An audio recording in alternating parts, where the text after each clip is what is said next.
Good everyone, welcome to this video. Today we have a premium series flyer in the Russian P-39K1. This aircraft costs 1,000 Golden Eagles. I have reviewed this aircraft already, and do I think it's worth it nowadays? Good question. Now don't get me wrong, this is an incredible aircraft. I really do love this thing. But nowadays, the Sweden spam has really given this thing a kick in the balls, and not in a good way. I mean, getting kicked in the balls is not good regardless, but you get my point. And with it costing 1,000 Golden Eagles, I personally would just wait till Porky's comes around now. Because the problem is with the P-39K is that it's got good performance, it's got a decent climb. The problem is that the performance it has isn't as good as Porky's, and with the Russian teams being as bad as they are, you're going to need all the performance you can get. So having those extra 30 cals in the wings is a blessing, but also a curse, because it really affects the aircraft's performance.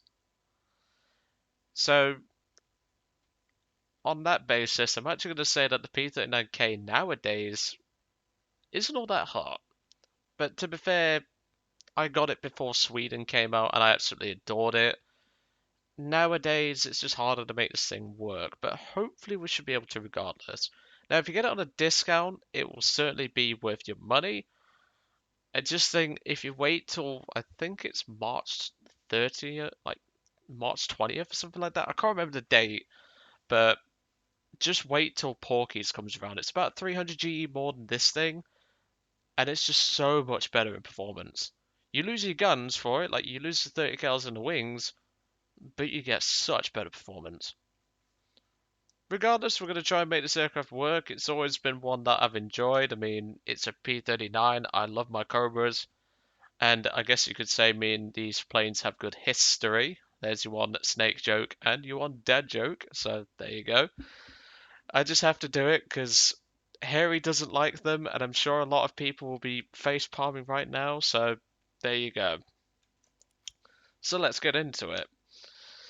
Like I said, with Russian teams being the way they are, I would not say this aircraft is worth it now because it just doesn't have as good performance as what it needs to be able to carry. That's the problem with it. Not saying it's a bad plane. No, it's not a bad plane. I just think there's much better options now. But anyway, I'll see you all in the first match. Well, first match, and we're typically, well, I say first match, I'll probably need two for this flipping plane, because, well, that's just how Russian teams are. And we're on Berlin Summer 1945 against the Allies. This'll be short. Right, 500 meters convergence, because I want all my guns to hit on target. Oh boy. Oh boy, this is not going to end well. Although, I don't know. Might actually do now. Prevent capture of southern Berlin. Yeah, with this team, I mean, we've got a P-39K and a BS-180, plus myself in a P-39K. Yeah, I don't think this is going to end very well. The Allies will get southern Berlin at this rate. I remember reading about Operation Unthinkable, which was where the Allies basically, well, Winston Churchill basically planned to attack the Russians and push them out. And he basically wanted to defeat the Russians because he saw the Russians as a big threat, which is understandable. I mean, it's the Russians. They just have so many men, they can just throw them and just go dust yeets and just flipping throw as many men as they'd like. One thing I would love to know, though, is that what would happen to the Lend-Lease stuff? I mean, like, if that sort of thing ever happened. I mean, if we think about it logically, the US was supplying parts to these aircraft, so eventually these aircraft would just break down and not be able to be used. Which means the Russians would like to destroy them, so that way the Americans can't get their hands on them. And then it would go from there, I presume. But realistically, the Americans wouldn't use these aircraft, but actually thinking about it, they might. because these things will be able to compete with yaks at their altitude. So it's really like something to think about, and it's really that's a bit optimistic. I'm gonna die before I can get 5 targets anyway. I reckon he's doing it daily. So he says IL-2 is the best fighter and he's flying the worst one.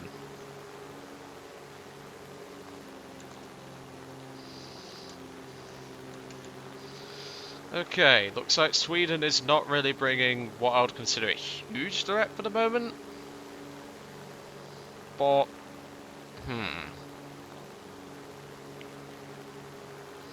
F4U, A36, Wildcat, 2 J22s, probably Bs, Spitfire. Okay, well there goes the F4U, brilliant. That's what we need. I pressed tab. Yeah, instead of typing, buddy, you might want to get in your rig gunner. And there he goes, just died to an Apache. Well, it looks like most of the enemy team is low or they're bombers, so we'll go say hello to them. Again, this is probably a situation where we could ask for the best sort of matchmaking, or at least enemy team, and this team will still probably fuck it up. Points to P-40E video. Oh, I had an aneurysm. Just recording that. Oh. Let's go for the Wildcat.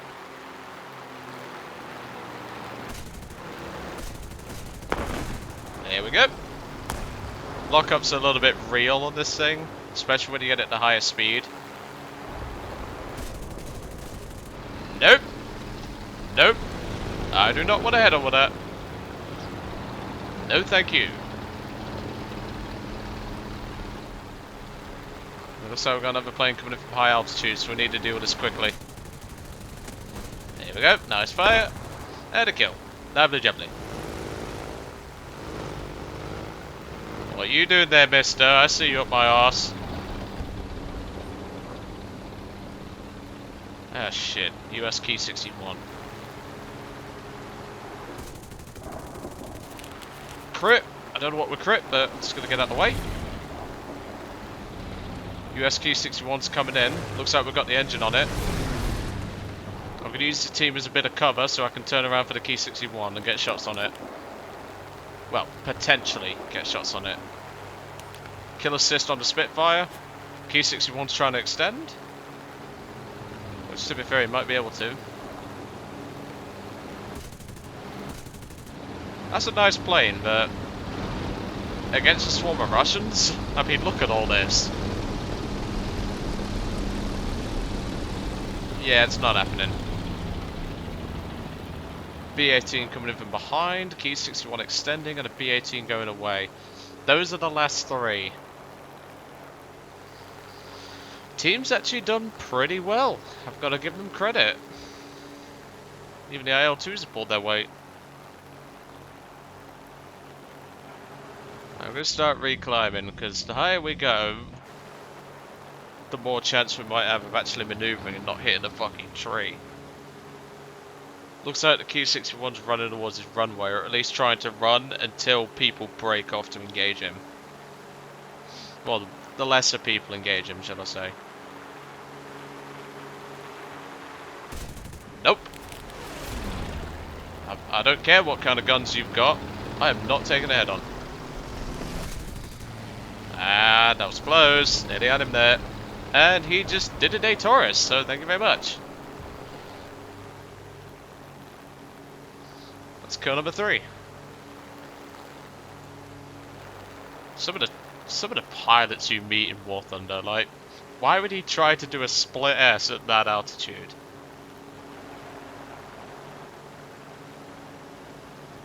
Yeah, it looks like these last 2 are going to start camping, so I'm going to go towards some ground targets. You can actually use the 37 to take out lighter targets, so I'm going to be doing that. Yeah, this match is surprisingly going well. I'm already concerned. Because Russian teams don't do this well. and I am very concerned. Because Russian teams just die all the time. Although, there's still light, well, there's not light at the end of the tunnel yet, so we can't exactly jump to conclusions. Yep, we might have some runway campers, in typical fashion. But I'm only going to use the 37 on ground targets to save the MGs. Because I don't think we've got a lot of 50 cal fire. I mean, we've got 50 still left, but I don't know how many. I can never remember which, like, or how long the 50s last in this thing. You know what would be nice though is if you could split the guns, like split heavy MGs and light MGs as well as the cannon on this thing. Yep, welcome to War Thunder, buddy. They tend to do that. There's another one. And another one. I mean, the 37, if you hit with it, just instantly wipes out an armoured car. Keyword, if. Oh. Don't want to do an A Taurus, that'd just be embarrassing. Swinging it back round.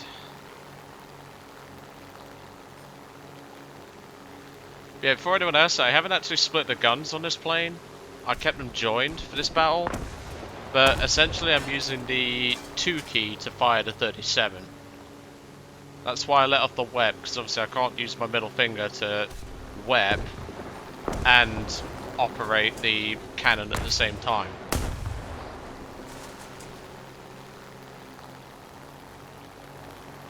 P-39's going for one of them.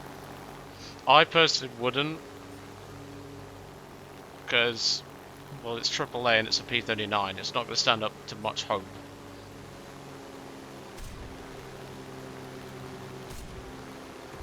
Oh, that was close. Come on. There we go. Got that one. 3 shots left. Swinging it back round.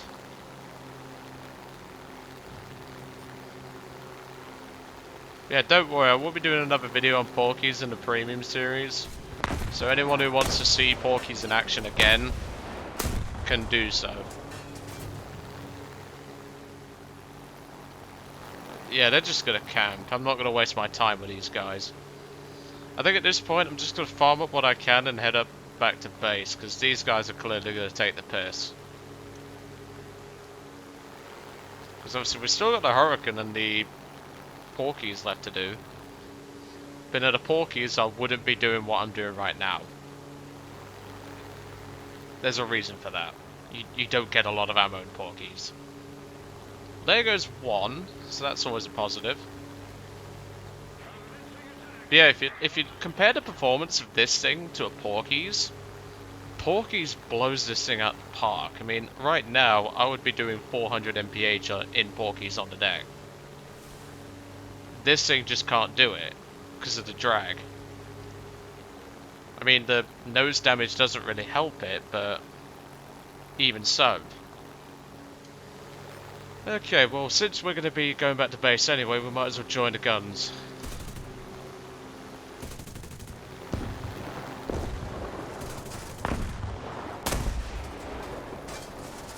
Oh, never mind.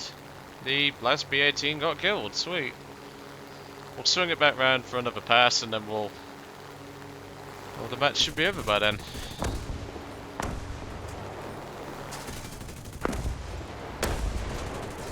Nope, don't want to do it, A Taurus. I still can't believe how badly he melted. If you don't know, I'll probably explain in the comments below if anyone wants to know. It was funny as fuck, let's put it that way. And there we go. 3 air kills, 17 grand, 1 assist. I will defo take that. Not a bad result. That I do have to say. And there we go, and obviously being a premium, she's got a pretty good decent payout. Well, there you go, that's what this thing can do. If your team's good and you get a bit of luck. So like I say, I don't think it's worth full price because of Porkies. But at the same time, if you need a Russian rank 2 premium, like if you don't want to wait for Porkies, I'd arguably say the Hurricane, or maybe the. Let me think actually. I'd say the Hurricane or the I-16 would probably be the best bet. Because at the moment, Russia doesn't really have the best rank 2s, but their rank 3s are incredible. I mean, we've got the B-25, the P-63, the Stalin Bolt, obviously Porkies when it comes around once a year. You've got good options. So if you don't want to, if you only want to spend in rank 2, go with the Hurricane or the I-16, which I might even pick up at some point in War Bonds, if it comes in War Bonds. But personally, the P-39K is only worth it on at least a 25% off. That's to me anyway. But anyway, next plane in the series will be the Hurricane Mark II-B, the Starling Cane, with its recent buff. Which means you never know if I take to, like, if I don't get, like, if I don't have the best, like, if I have a beast of a match, I might even recycle that footage in a replay to review the plane, because we haven't done that yet. But anyway, I'll see you all on the next one.